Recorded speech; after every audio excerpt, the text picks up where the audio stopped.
ज्ञान the treasure में आपका स्वागत है। और हम आपको चाणक्य की कुछ नीतियां बताएंगे जो सफलता का मूल मंत्र है। देखिए, चंद्रगुप्त मौर्य को उन्होंने राजा बनाया। चाणक्य उनके गुरु थे, उन्हें कौटिल्य के नाम से जाना जाता है। आचार्य ने नंद वंश का नाश करके चंद्रगुप्त मौर्य को राजा बनाया। तो उनके द्वारा रचित राजनीति, अर्थनीति, कृषि, समाज नीति, बहुत सारे महान ग्रंथ हैं। उन्होंने चाणक्य नीति नाम के ग्रंथ की भी रचना की। तो उसी में से हम आपको कुछ बातें बताने जा रहे हैं। तो सबसे पहली चीज़ है, एक उत्कृष्ट बात जो हमें शेर से सीखनी चाहिए, वो ये है कि हम कोई भी काम करें तो पूरे जी जान से करें। आप देखते हैं, जब शेर शिकार करता है तो फिर वो पूरे लगन से करता है, वो उसको पीछा नहीं छोड़ता है।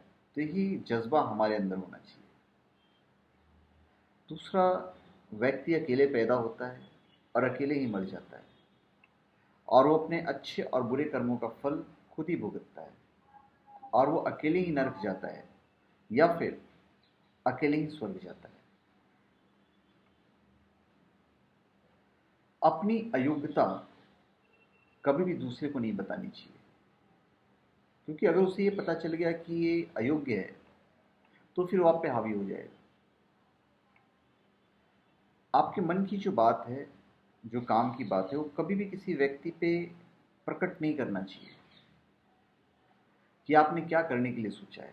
बुद्धिमानी से इस रहस्य को बनाए रखें और इस काम को दृढ़ रखें। आप उस काम को कीजिए, बताएंगे तो ज़्यादातर वो काम नहीं होता है। शिक्षा आपका सबसे अच्छा दोस्त है।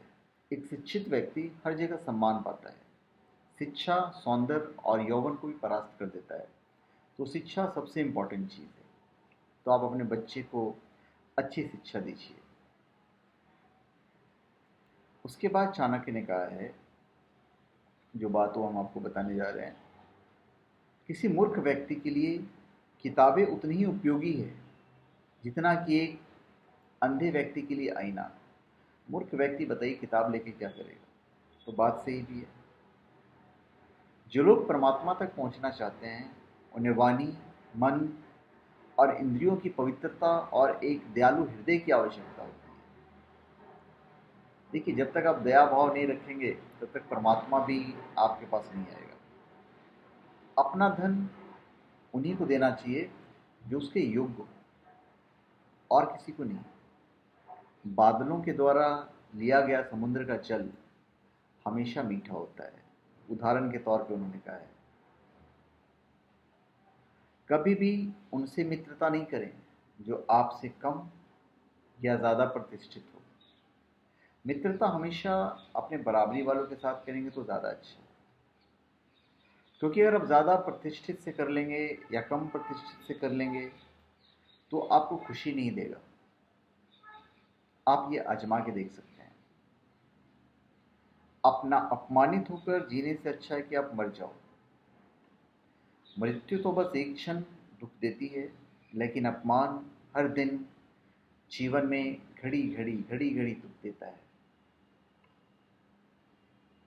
संतुलित दिमाग जैसी कोई सादगी नहीं है। संतोष जैसा कोई सुख नहीं है। लोभ जैसी कोई बीमारी नहीं है। और दया जैसा कोई पुण्य नहीं है। लोभ को फटकने मत दीजिए और दया का भाव बनाए रखिए। सेवक को तब परखें जब वो काम पर नहीं। हमेशा याद रखिए। आप उसको नोट डाउन कीजिए कि जब वो काम नहीं कर रहा तो क्या कर रहा है। किसी का स्वभाव अच्छा है तो उसे किसी और गुण की क्या ज़रूरत है। आपका स्वभाव अच्छा है तो आप हर चीज़, हर पूरी दुनिया जीत लेंगे। यदि आदमी के पास प्रसिद्धि है तो भला उसे किसी और श्रृंगार की क्या आवश्यकता है। प्रसिद्धि काफ़ी हो जाता है, आप फेमस हो जाइए, पूरी दुनिया आपके कदमों में होगी। जब आप किसी काम की शुरुआत करें तो असफलता से नहीं डरें और उस काम को नहीं छोड़ें। जो लोग ईमानदारी से काम करते हैं वो सबसे ज़्यादा प्रसन्न होते हैं। आप बस कर्म करो।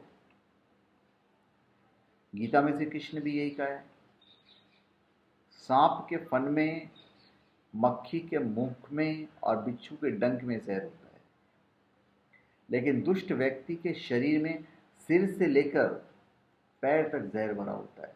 तो दुष्ट व्यक्तियों से हमेशा दूर रहो। हमें भूत के बारे में पछतावा नहीं करना चाहिए और ना ही भविष्य के बारे में चिंतित रहना चाहिए। विवेकवान व्यक्ति वही है जो हमेशा वर्तमान में जीता है कि अभी हमें क्या करना है। फूलों की जो सुगंध होती है वो केवल वायु में दिशा में फैलती है, लेकिन एक व्यक्ति की अच्छाई हर दिशा में फैलती है। तो अच्छा व्यक्ति बनो, आपकी जो खुशबू है पूरे संसार में फैलेगी। जो चिंतन में रहता है वो करीब है, भले ही वास्तविकता में वो बहुत दूर ही क्यों ना हो। लेकिन जो हृदय में नहीं है वो करीब होते हुए भी दूर है। तो आप चिंतन में रहें, एक टेलीपैथी में रहें। तो धन्यवाद। आप हमारे चैनल पे सब्सक्राइब करें और अपने कमेंट दीजिए।